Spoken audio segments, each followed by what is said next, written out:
Y vamos a leer a partir del verso 24 y así finalizamos nuestra lectura de el Sermón del Monte. Cualquiera pues que me oye estas palabras y las hace, le compararé a un hombre prudente que edificó su casa sobre la roca. Descendió lluvia y vinieron ríos, soplaron vientos y golpearon contra aquella casa, y no cayó, porque estaba fundada sobre la roca. Pero cualquiera que me oye estas palabras y no las hace, le compararé a un hombre insensato que edificó su casa sobre la arena, y descendió lluvia, y vinieron ríos y soplaron vientos, y dieron con ímpetu contra aquella casa, y cayó, y fue grande su ruina. Cuando terminó Jesús estas palabras, la gente se admiraba de su doctrina, porque les enseñaba como quien tiene autoridad y no como los escribas. Oremos. Rey del cielo y Padre del universo, Señor, nosotros hemos sido enriquecidos en nuestras vidas espirituales a través de este excelente sermón dado por nuestro Señor Jesucristo. Padre, muchos de aquí hemos escuchado, hemos atesorado, pero muchos han escuchado y se les ha olvidado. Hoy yo te pido que tu Santo Espíritu nos ayude a nosotros poder hacer una remembranza a todos estos domingos de casi un año donde tú nos has estado enseñando. Señor, que tu Santo Espíritu sea quien hable, porque yo también tengo necesidad de que mi vida sea transformada. Padre, y humildemente es como si yo estuviera sentada con mis hermanos para escucharte a ti. Glorifícate y ten compasión de las debilidades humanas, transmitiendo tu palabra. Que el poder y la autoridad que hay en ella, Señor, se han puesto en manifiesto en esta predicación. Que haya un sello puesto por ti en todas estas predicaciones y todas estas exposiciones en donde tú has querido que nuestras vidas sean modificadas. Señor, que el que no esté atento, por compasión y misericordia, pon su mente exclusivamente en tus palabras, para que podamos sentir que tú te has acercado a nosotros personalmente y nos has hablado. En el nombre de Jesús yo te pido estos favores y te doy gracias de antemano por lo que harás. Amén. Amén.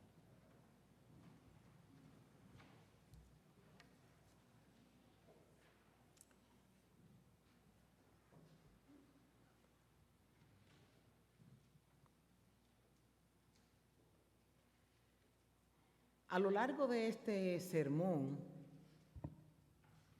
nosotros hemos visto cómo el Señor ha modelado lo que debe ser la vida del cristiano. Y nos ha explicado en múltiples versos que la vida cristiana no es una vida externa, como vivían los fariseos, sino que es una vida interna. El carácter del cristiano es ser como Cristo, según Mateo 5, del 3 al 12. Que el creyente es influencia para un mundo que está en descomposición y en oscuridad, Mateo 5, del 13 al 16.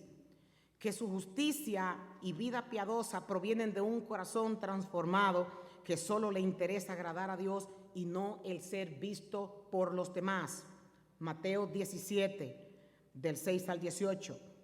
Que su seguridad está en el reino de Dios y no en las cosas que posee, Mateo 6, del 19 al 34.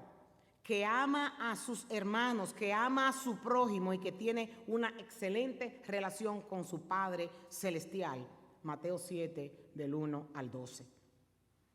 El Señor nos habla en esta porción de las Escrituras que hemos hablado, de que hay dos simientes, de que existen dos puertas y de que el camino en donde nosotros vayamos adelante va a ser evidencia de fruto a medida que nosotros nos vamos dirigiendo a la puerta estrecha.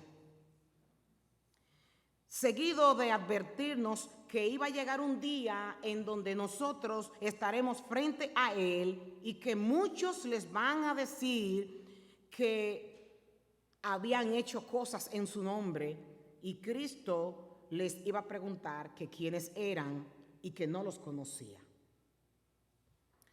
Anterior a estos versos que nosotros acabamos de leer ahora, habla de ofertas de los falsos maestros. Lo mismo que ocurrió en los tiempos de Jesús. Cristo habla de que estos maestros, tanto como el pueblo judío, pedía señales para creer que venía de Dios. Los griegos también en su cultura eran así, querían señales. Pero cuando nosotros nos trasladamos al tiempo presente, nos damos cuenta de que eso no ha cambiado. La iglesia quiere ver señales milagrosas y señales sobrenaturales para creer que Dios está ahí. Y yo les digo lo mismo que el Señor Jesucristo dice en esta palabra: ninguna señales ustedes verán, sino la señal de lo que el Hijo del Hombre hizo, que fue estar 3 días en la tierra, resucitar y nosotros saber que fuimos redimidos por ese sacrificio. La religión, el nosotros creer en Dios, no significa que debemos de andar detrás de manifestaciones. Cristo criticó eso y dijo: ninguna señal les voy a dar. En Mateo 12, en el versículo 19, les dijo: hasta generación perversa y adúltera que demanda señal. Esas fuentes y esos aires de querer ir detrás de este profeta, detrás de este otro y detrás de este otro, tratando de buscar señales para creer que el poder de Dios se está manifestando en esto. Déjame decirte, mi amado hermano, que en este versículo el Señor Jesucristo lo que dice es que son unos hipócritas y que son unos adúlteros que lo que están es demandando señales. No les voy a hacer ningún milagro, dijo Cristo, sino solamente la señal de Jonás. Esas ofertas hacen que nosotros nos vayamos detrás de falsos maestros y abracemos incluso doctrinas de demonios. Y no lo digo yo, lo dice el apóstol Pablo. Él dice en 1 de Timoteo, en el capítulo 4, del versículo 1 al versículo 2, que el Espíritu dice claramente que en los últimos tiempos algunos iban a abandonar la fe para seguir inspiraciones engañosas y doctrinas diabólicas. Doctrinas de iglesias donde lo que se practica es brujería y la gente se lo adjudica a Dios. Tales enseñanzas, dice Pablo, le dice a la carta a Timoteo, lo que provienen es de embusteros hipócritas que tienen la conciencia encallecida. Ninguno de nosotros vamos a ir al cielo por ver milagros. Nosotros vamos a ir al cielo porque hayamos creído en la resurrección de Cristo y que está sentado a la diestra del Padre. Como decía la alabanza, que todo poder le fue dado a Él. Dios le entregó el poder a Adán y Adán no pudo, por su desobediencia, tenerlo. Sin embargo, Cristo por obediencia se le dio el poder de lo que está en la tierra, de lo que está en el cielo y de lo que está debajo de la tierra. Y la iglesia actual lo que anda es detrás de señales, no detrás de la Biblia, no detrás de la palabra. Una iglesia como esta se convierte en una iglesia aburrida, porque lo único que se habla es de la palabra. Una iglesia como esta no está llena porque la gente lo que quiere es manifestaciones y quieren adoraciones como quieren y quieren predicaciones como les gusta y quieren una liturgia como les gusta, como le llene la carne. La gente no está dispuesta a salir de su casa para escuchar cómo debe enderezar su vida, cómo debe de cambiar su actitud, cómo debe de parecerse a Cristo. No, yo prefiero ir a una iglesia que me digan que me va a ir bien, que mis problemas se van a resolver, que mi enfermedad se va a terminar, que el que me traicionó va a pagar por lo que me hizo, que los vecinos que me hacen maldad van a pagarla porque yo soy hija de Dios. Ese es el mensaje que a la gente le gusta. Y Cristo dice, son doctrinas diabólicas. Porque Cristo no vino ni su palabra dada por Dios para nuestro deleite. Por supuesto que sí, estoy hablando de deleite carnal. Lo que la palabra nos dice claramente es que un día nosotros vamos a estar delante de la presencia de Dios reinando con Cristo que está a la diestra del Padre y que será una vida eterna, santa, y que no habrá enfermedad, que no habrá dolor, que no habrá pestilencia, que no habrá nada, pero mientras tanto estamos aquí abajo. Siguiendo esta enseñanza, Cristo nos conecta con un momento para ilustrarnos lo que ahora, como yo he dado como introducción. Él nos habla de dos hombres y nos habla de dos casas. Ya para el final del sermón, como Cristo es un excelente maestro, Él nos hace un llamado a todos ustedes los que están aquí. Y la predicación de hoy dice que si tú no quieres hacer caso a lo que la palabra dice, va a haber juicio para ti. Así que pelea con tus pensamientos y escucha. Él nos hace un llamado esperando esa respuesta que tú y yo debemos de dar hacer todo lo dicho. Después de este sermón que yo he escuchado a Camilo, he escuchado a Andrea, he escuchado a muchos hablar de cómo le ha edificado el sermón del monte, ¿qué vas tú a hacer? ¿Qué yo voy a hacer ahora? ¿De qué actitud vamos a asumir después que Cristo con tanta claridad nos ha hablado en este sermón? ¿Será como aquellos que hacen una confesión tan solo de labios, pero su corazón está lejos de obedecer? Mateo 7, del 21 al 23. O las de aquellos que oyen y no obedecen, Mateo 7, que es el el versículo 24 que estamos tratando el día de hoy.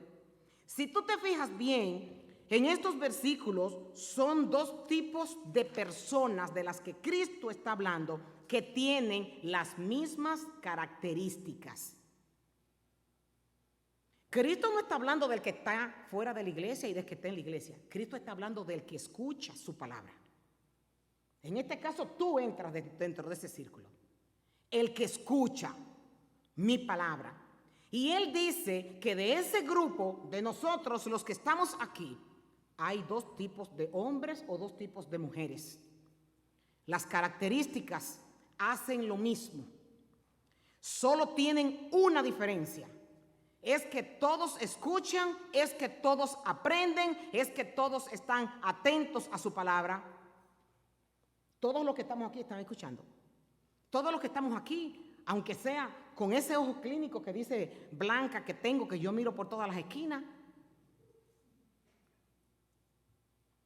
estamos atentos a lo que Dios dice. Estas dos vidas de las que Él habla con estos dos simientes van a la iglesia, ambos ofrendan o ambos diezman, oran en los cultos de oración, están conectados todos los días. Ambas tienen responsabilidades en la iglesia. Uno barre, uno hace esto, uno hace el otro. La responsabilidad de que a ti te toca orar. Todos tienen responsabilidad. Ambas levantan sus manos a la hora de cantar los domingos, como estábamos aquí, adorando y glorificando el nombre del Señor. Ambas han hecho profesión de fe. Yo acepto a Cristo como mi Salvador. Usan el mismo lenguaje bíblico. Dios te bendiga, el Señor te prospere. Voy a orar para que todo te salga bien. El mismo lenguaje bíblico, todos, si Dios quiere. Voy para tal sitio, pero si Dios quiere. Ambos dicen amén cuando se dice una palabra bíblica. Cristo dice, lucen idénticos. Pero ¿dónde está la diferencia? Hay una diferencia que cuando se sale de la iglesia el círculo social que tiene uno y que tiene otro son distintos. Hay una diferencia en cómo manejan sus finanzas y a qué le dan prioridad. Hay una diferencia en cómo luce la tarjeta de crédito de uno y cómo luce la del otro. Cuál es la prioridad de gastos de uno y cuál es la prioridad de gasto de otro. Hay una diferencia en las páginas web. ¿Qué tú googleas? ¿Qué tú buscas? Hay una diferencia en tus publicaciones en Facebook. ¿Tú sabías que la pastora tiene un Facebook? Y yo veo todo lo que ustedes publican. ¿Y sabe qué? Y yo digo, ¿cómo es posible?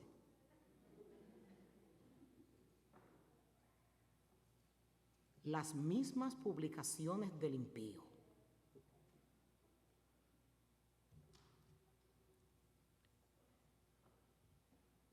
Hay una diferencia en qué buscan y qué ven en YouTube. Esa diferencia solo la sabe Cristo. Santiago 1, del 22 al 24, dice, no basta con oír el mensaje, hay que ponerlo en práctica, pues de lo contrario, ustedes mismos se estarían engañando. El que solamente oye el mensaje y no lo practica es como un hombre que mira su cara en el espejo, se ve a sí mismo, pero cuando da vuelta se olvida de cómo es. Ya yo he hablado múltiples formas de que cuando usted se mira en el espejo, usted se ve hasta una espinilla que tiene, si se pintó con un lápiz, usted se ve, pero cuando usted despega su cara del espejo, inmediatamente a usted se le olvida su rostro. Ahora mismo usted no se acuerda de cómo usted es. Usted trata de recordarse cómo luce su cara, pero no se acuerda. Cuando va al espejo, usted sabe que esa es usted. Y la ilustración que está haciendo Santiago aquí es que así es el que es solo oidor de su palabra y no es hacedor de ella. Es como el hombre que se mira en un espejo y cuando da la vuelta se le olvida de su propia imagen. Lucas dice en el capítulo 6 cuál es la reacción de Cristo ante esto. ¿Por qué tú me llamas Señor, Señor? ¿Por qué tú dices amén, amén? ¿Por qué tú vienes y haces todas estas cosas dentro de la iglesia? Aquí todos nos vemos espirituales. Y Él dice, ¿por qué tú me llamas Señor, Señor y no haces lo que yo te digo? Estas personas que irán donde Él en el día final están 100% convencidos de que a lo largo de toda su vida son salvos y se van a sorprender el día que estén frente al altar de Dios y reciban esta palabra de que yo nunca te conocí. ¿Usted sabe qué doloroso será eso? Que usted se sienta que está salvo. Y cuando llegue ese momento, recibir, porque Cristo se está dirigiendo a los que han predicado. Cristo se está dirigiendo a los que le han adorado. Cristo se está dirigiendo a los que oraron por los que estaban enfermos. Cristo se está dirigiendo a los que evangelizaron en su nombre. Cristo se está dirigiendo a los que iban a la iglesia.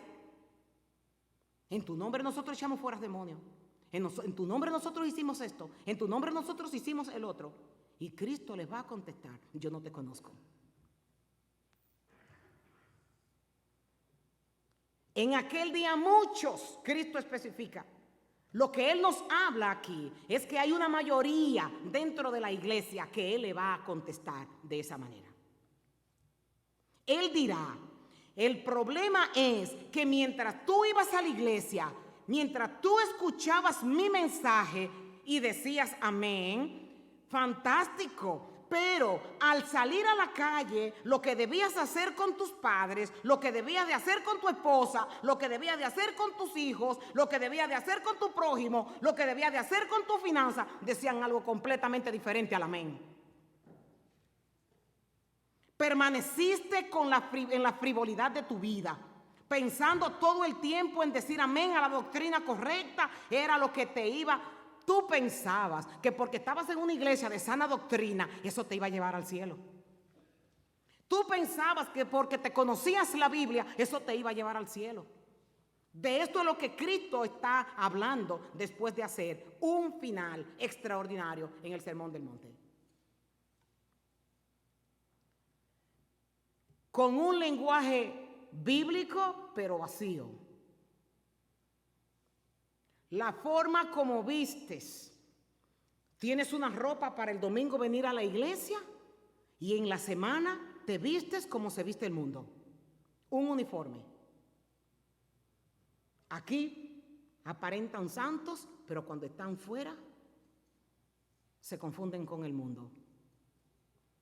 Acepta a Cristo en el corazón, pero sin arrepentimiento. Nunca hubo una conversión. Lo que hubo fue una religiosidad. Nunca entendiste lo que fue el tú tener que pedir perdón por tus pecados, sino que simplemente con asistir a la iglesia y con hacer todas las cosas que se dicen en la iglesia y con haber hecho esa profesión de fe, con haberte bautizado, ya tú te sientes que tú tienes una puerta abierta para entrar al cielo y ver a Cristo en su trono.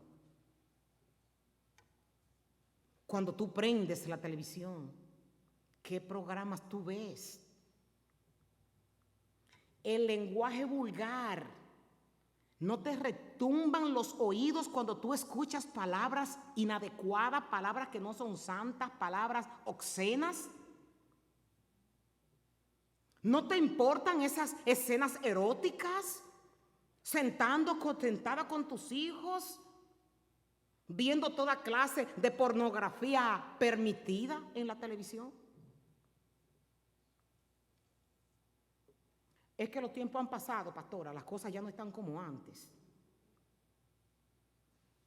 Una de las cosas que yo repito y no entiendo es cómo es posible que en todas las películas que se proyectan tienen que tener una escena de sexo. Dígame por qué. Usted no selecciona la película que va a ver. Ve cualquier cosa porque sus ojos ya están acostumbrados a eso. Y no se inmuta, su corazón no se compunge de estar viendo cosas que la Biblia te dice que no pongas tus ojos en eso. Las fotos publicadas en los medios enseñando tu cuerpo con escenas eróticas. ¿Ustedes se imaginan a Cristo haciendo algo como eso en una publicación? Cuando la Biblia dice que nosotros debemos de parecernos a Cristo, sin embargo la tendencia que tenemos es que queremos parecernos al mundo. Porque nos sentimos excluidos socialmente si nos mostramos diferentes, si vestimos decentemente, como dice el apóstol Pablo, aún los hombres. El precio de la salvación fue un precio muy alto y ninguno de nosotros queremos pagar el precio del discipulado. Queremos servirle a Dios como queremos. No queremos reprensión de nadie. No queremos que se nos corrija. No queremos el consejo. Queremos vivir como queremos. Queremos estar en la iglesia y hacer lo que queremos, sin tener ningún tipo de sumisión, sin tener ningún tipo de saber que Dios está mirando esto. No hay que ser tan radical, pastora. Eso eran en otros tiempos. Las cosas están más modernas ahora. Su palabra me dice que es eterna y que no cambia.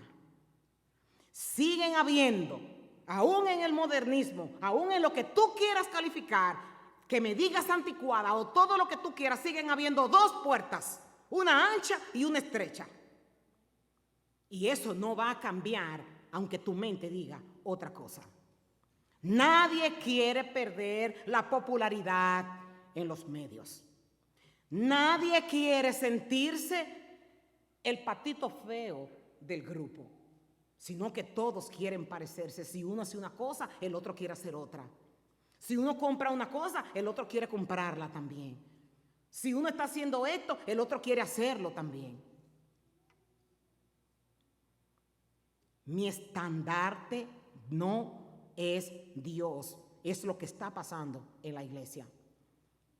Es por eso que nosotros vemos tantos llamados evangélicos, pero sin vidas cambiadas, porque no se han convertido.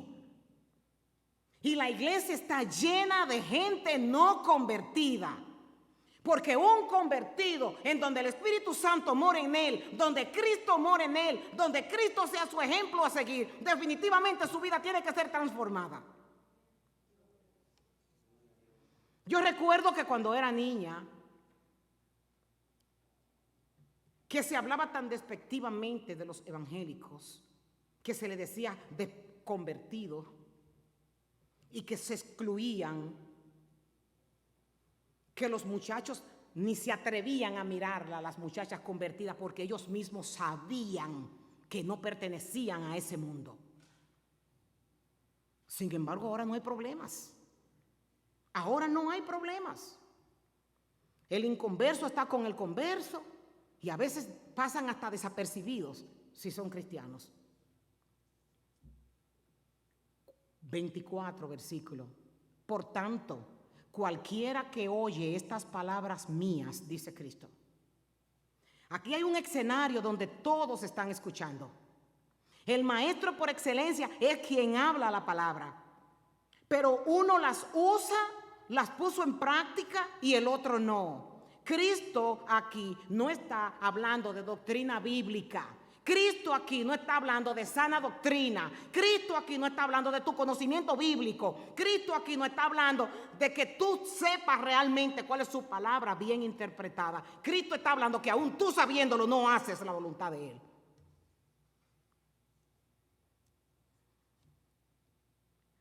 Él no está hablando de creencias. Él está hablando de vivencias.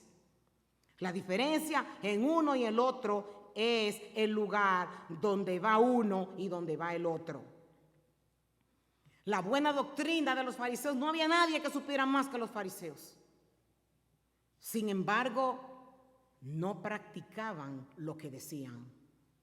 La doctrina a ti no te va a salvar, ni tampoco tus obras. Tu obediencia es la única evidencia de tu ser creyente.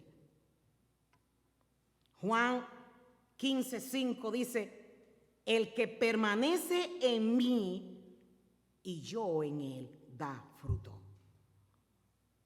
Cristo no solo en esta ocasión habló del creyente que se está autoengañando en la misma iglesia.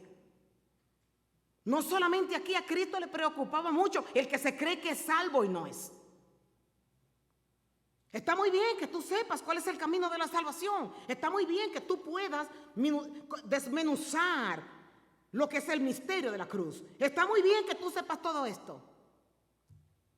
Pero eso no te salva. Si tú no haces la voluntad de Dios, definitivamente tu camino es ancho, aunque tengas todo el conocimiento que tengas. Él dice en Mateo 15:8, este pueblo de labios me honra, mas su corazón está lejos de mí. De labios bendicen mi nombre, de labios hablan de mi palabra, de labios explican la buena doctrina, de labios reclutan a otros para que hagan proselitismo y vengan al evangelio, pero no obedecen mi palabra. Había un teólogo llamado Moody que él dice que hay una discrepancia entre los labios y el corazón y por eso no hay testimonio. Cristo dio otro ejemplo y es en Mateo 21 del 28 al 30 que él dice, un hombre tenía 2 hijos y llegándose al primer hijo le dijo, hijo, ve y trabaja hoy en la viña. Y respondiendo él dijo, no quiero. Pero después arrepentido fue y lo hizo. Y llegándose al otro le dijo lo mismo, pero él respondió, yo iré. Y el hijo no fue. Entonces, después de Cristo haber expuesto esto, él le hace una pregunta a su público. Y le dice, ¿cuál de estos 2 hizo la voluntad del Padre? Y ellos dijeron, el primero. Jesús le dijo, en verdad os digo que los recaudadores de impuestos y las rameras entran en el reino de Dios antes que ustedes. Porque Juan vino a ustedes en camino de justicia y no le creyeron. Pero los recaudadores de impuestos y las rameras sí le creyeron. Ustedes viendo esto ni siquiera se arrepintieron para creerle. Cristo una vez más dice, no es cuanto tú sepas, Es que esta gente que ustedes se lo consideraban poca cosa, esta gente que no sabía tanto como tú, esta gente que no tiene entendimiento de las escrituras, esta gente que no han dedicado tanto tiempo para estudiar, le creyeron a Juan y creyeron el evangelio que él llevó, y ustedes que saben tanto, no creyeron. Cristo le está hablando, ustedes son el hijo que dicen sí, sí y no obedecen. Y aquellos son los hijos que dicen no y después dicen sí y obedecen. Hay una falta de conversión en la iglesia. Hay un estándar del cristiano del día de hoy que es el parámetro que cada quien se forja. ¿Y cuál es el problema aquí? Que como todos se comportan de la misma manera, no se ve la diferencia entre uno y otro. Estudios han realizado y han revelado que el comportamiento entre el cristiano y el no cristiano no se diferencia en nada. La manera como gasta su dinero, la manera como vive, la manera donde vive, si tiene relaciones sexuales antes del matrimonio o después del matrimonio. No importa el número de deudas que tengan, a quién le pagan, a quienes no le pagan. Le prometen a los hijos, le prometen a las esposas, le prometen a los padres, le prometen a los amigos y no cumplen, convirtiéndose en mentirosos. Esa es la característica del pueblo de Cristo.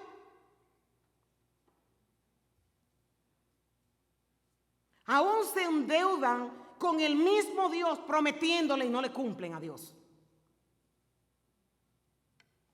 Te preguntas, ¿qué diferencia hace Cristo en el cristiano? La no conversión. En el texto paralelo de Lucas, Lucas lo explica más claro que Mateo. Y él dice en el capítulo 6, del versículo 46 al versículo 49, ¿por qué me llamas Señor, Señor, y tú no haces lo que yo digo? Todo aquel que viene a mí y oye mis palabras y las hace, os indicaré a quién es semejante. Es semejante al hombre que al edificar una casa cavó y hondó y puso el fundamento sobre la roca. Y cuando vino una inundación, el río dio con ímpetu contra aquella casa, pero no la pudo mover porque estaba fundada sobre la roca. Mas el que oyó y no hizo es semejante al hombre que edificó su casa sobre la tierra sin fundamento, contra la cual el río dio con ímpetu y llegó y cayó, y fue grande la ruina de aquella casa. Nosotros no entendemos muy bien este lenguaje de Cristo. ¿Por qué? Porque Cristo se está refiriendo a cómo se construían las casas en Palestina. En Palestina, en invierno definitivamente no se construía, se esperaba que llegara el verano. Entonces el suelo de Palestina es un suelo duro, porque es una área muy desértica. Entonces, cuando ellos construían en el calor del verano para prepararse al invierno, mientras más cavaban ellos, más fundamento encontraban para que la casa no fuera destruida. ¿Y qué hacían los vagos? Que construían las casas sobre la arena dura y por eso eran vulnerables a caerse. Cuando las instrucciones para la construcción, yo tuve que entrar para ver cómo es que se construían las casas en los tiempos de Cristo, es que había que cavar y cavar hasta que ellos no se encontraban con la roca debajo de la arena, no podían construir la casa, porque la casa se podía inundar o la casa podía sufrir estragos. Y era cavar y cavar hasta que llegaran en la cavación. No importa que tuvieran 1 metro, no importa que tuvieran 5 metros, pero el que se esforzaba y trabajaba para que la casa no se le derrumbara, tenía que llegar hasta se encontraran con la roca. Y sobre esa roca ellos construían. Hacían lo mismo el hombre de una casa, el constructor de una y el constructor de la otra, siguiendo diferencias entre ambos que aparentemente no se veían. Al igual que los cimientos de una casa, usted pasa por mi casa y usted pasa por la casa de mi vecino y usted se va a dar cuenta que son 2 casas que están estructuradas. Pero usted no ha investigado el simiente de esa casa y el simiente de mi casa para ver cuál es más vulnerable de las 2 de caer al piso. Es por eso que Cristo los compara a estos 2 creyentes haciendo la misma cosa. Ambos se veían igual, hasta el momento de la prueba. ¿Cuántas personas han venido a nuestra iglesia y ya no están? Porque no soportaron la prueba. ¿Usted sabe que las pruebas sacan a la gente de la iglesia? Muchas personas nosotros nos vemos aquí porque cayeron en prueba y no la superaron porque su simiente estaba sobre la arena. No tenían un simiente firme para esto. Uno resistió la prueba, el otro no. Y ambas edificaciones enfrentaron la prueba, los vientos y las tempestades. Tarde o temprano, nuestra fe será puesta a prueba para ver lo real o lo falsa que sea. Lucas 8:13 dice que los que están sobre la piedra son los que reciben la palabra con alegría cuando la oyen, pero no tienen raíz cuando habla de la parábola de las semillas. Estos creen por algún tiempo, pero se apartan cuando llega la prueba. Algunos no resisten el embate de sus propios deseos y algunos llegan a la iglesia con una visión romántica de la fe cristiana. Aquí todos se aman cuando llegan. Yo escucho una iglesia de mucho amor, pero adéntrese más en la posición de la iglesia para que usted vea. Se va a comenzar a encontrar con todas las debilidades de los creyentes que aquí estamos, porque lo que estamos es en una etapa de pasar una y después pasar la otra. Soplaron vientos, vinieron ríos y la casa no resistió. Su religión la abandona en la primera barrasca que le sobrevenga. Ahora bien, nosotros tenemos dos aplicaciones prácticas para terminar este sermón. Que es importante para todos los que profesan fe es el que nosotros examinemos con cuidado el fundamento de profesión de fe, todos los que nos llamamos ser cristianos. Yo he entendido, esta es una pregunta que usted se debe hacer, yo he entendido realmente lo que es el mensaje del evangelio. Yo lo he entendido. No importa que usted tenga 10 años en la iglesia, ¿tú lo has entendido lo que es el mensaje del evangelio? Porque si lo has entendido, jamás tu vida será igual. ¿Estoy dando frutos que emanan una fe verdadera? Y el segundo punto es, pocas cosas son más engañosas que ser mero oidor de la palabra. Y Dios nos trae para nosotros concluir un escenario perfecto para esta predicación. Y lo encontramos en Ezequiel, en el capítulo 33, del 31 al 33. Ezequiel era profeta, Ezequiel era sacerdote, Ezequiel cantaba y cantaba hermoso. Y tenía una hermosa dicción porque mucha gente iba solamente para escucharlo. Y dice, Dios, vendrá a ti todo el pueblo y estarán delante de ti como pueblo mío y oirán tus palabras. Y dice, pero no la pondrán por obra. Antes hacen halagos con sus bocas y el corazón de ellos anda en pos de su avaricia. Y he aquí que tú eres a ellos como cantor de amores, con hermosa voz y que cantas bien. Y oirán tus palabras, pero no la pondrán por obra. Pero cuando ellos vieran lo que viene, sabrán que hubo profeta entre ellos. Vienen como pueblo de Dios, alaban al profeta, pero cuando regresan a sus casas se olvidan del mensaje porque su corazón estaba en otra cosa. Oyen y alaban, pero no hacen. Mi pregunta para finalizar, ¿qué tú haces semana tras semana después que se termina el sermón? Después que tú te vas y se ha predicado, ¿qué tú haces cuando tú te vas?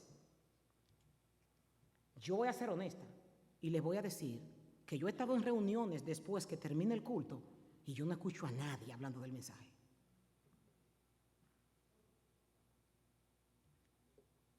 Las conversaciones que se tienen regularmente, negocios, moda, planificaciones, planes, eso es lo que se escucha. Y yo, pero Señor, ¿cómo es posible que no quedaran impactados cuando tú hoy nos visitaste y tú hablaste? ¿Cómo es posible que la conversación de la mesa no seas tú? ¿Cómo es posible que hasta nuestros propios hijos escuchen que de lo que se está hablando es de la vanidad y de la trivialidad? Cuando el domingo es el día que tú no debes dejar de hablar del mensaje que Dios trae. Y a tu calificativo, sea bueno o sea malo, porque de ese lado se califica cómo se debió de hacer. ¿Qué tú haces cuando pasa el sermón? ¿Qué es lo primero que tú llamas y haces y hablas? Hasta usan la mesa donde se le llama la mesa del Señor, que era lo que hacía Pablo, para chismear. Se habla de lo que no se pudo hablar en la semana y se coge ese escenario para eso. Y nuestros hijos que se están formando están escuchando que el día del Señor, que nosotros les decimos tiene que ir a la iglesia obligatoriamente, sus padres lo que están es hablando de otros.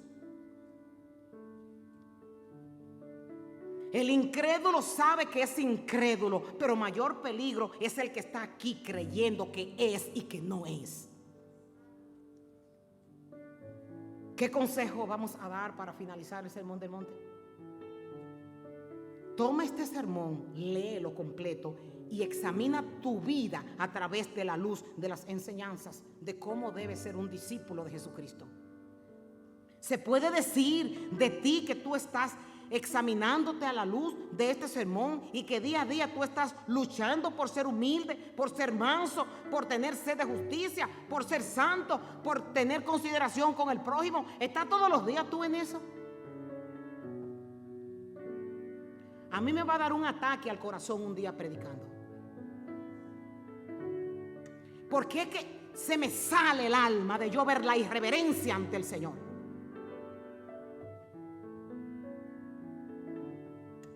A veces uno se pregunta que para qué Dios le pone caracteres fuertes a las personas. A mí Dios me lo puso para esto. Porque es que me indigno de ver que palabra a palabra, casi 40 sermones y se tiene que estar todos los días hablando de lo mismo. Y Dios viene pacientemente y habla con su pueblo. Pacientemente y constantemente tiene uno que estar arriándolos. Verdad que son ovejas, pero son ovejas que se quedan sentadas y básicamente hay que cargarlas para... ¿Cómo es posible? Estos sermones se predican a veces una vez cada 10 años. El sermón de la montaña, porque es un sermón muy largo. Y ya Dios lo trajo a esta iglesia y ya tú sabrás qué harás con él. Aunque yo diga no puedo ser indiferente porque mi corazón se agrieta cuando yo veo que Dios con tanto amor ha hablado y su iglesia sigue pisoteando su palabra. No hay actitud de cambio, no hay actitud de decir hasta hoy, no hay actitud de volver al evangelio pasado, no hay actitud de poner brechas en la casa, no hay actitud de dejarle de herencia a nuestros hijos que amamos con toda nuestra alma al Señor. No la hay.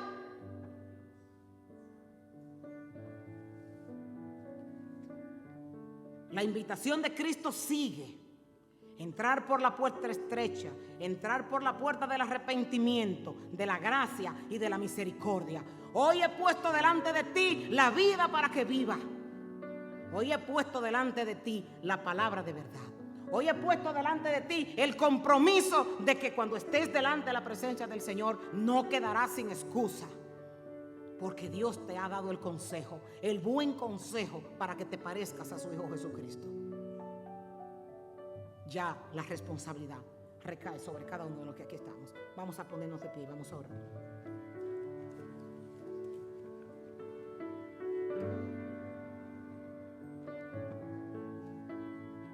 Señor y Dios, Padre eterno y Padre bueno, no podemos dejar de darte gracias porque tu amor, Señor, no tiene límites. No te cansas de aconsejarnos, no te cansas de hacerte presente en nuestras vidas, no te cansas de abrirnos oportunidades, no te cansas de colmarnos de favores, no te cansas de perseguirnos como un padre amoroso persigue a su hijo, y te damos gracias por ello. Yo bendigo y exalto el nombre del Cordero, porque, Señor, te has desplegado con toda tu gloria en estos sermones. Hoy, Señor, nos despedimos de estos temas, pero sí te suplico que así como tú prometiste en Jeremías que tatuarías en el corazón del hombre tu palabra, así tú lo hagas con nosotros. Te necesitamos, Señor. Para gloria eterna de tu santo nombre, yo te pido que nos ayudes a poder ser oidores y hacedores de tu palabra. Bendice a tu iglesia, Señor, y permite que comiencen a surgir cambios en las familias de esta iglesia, para gloria eterna de tu nombre. Que el Señor te bendiga, que el Señor resplandezca su rostro sobre ti y tenga de ti misericordia hoy y siempre. En Jesucristo. Amén y amén. Dios les bendiga, mis hermanos.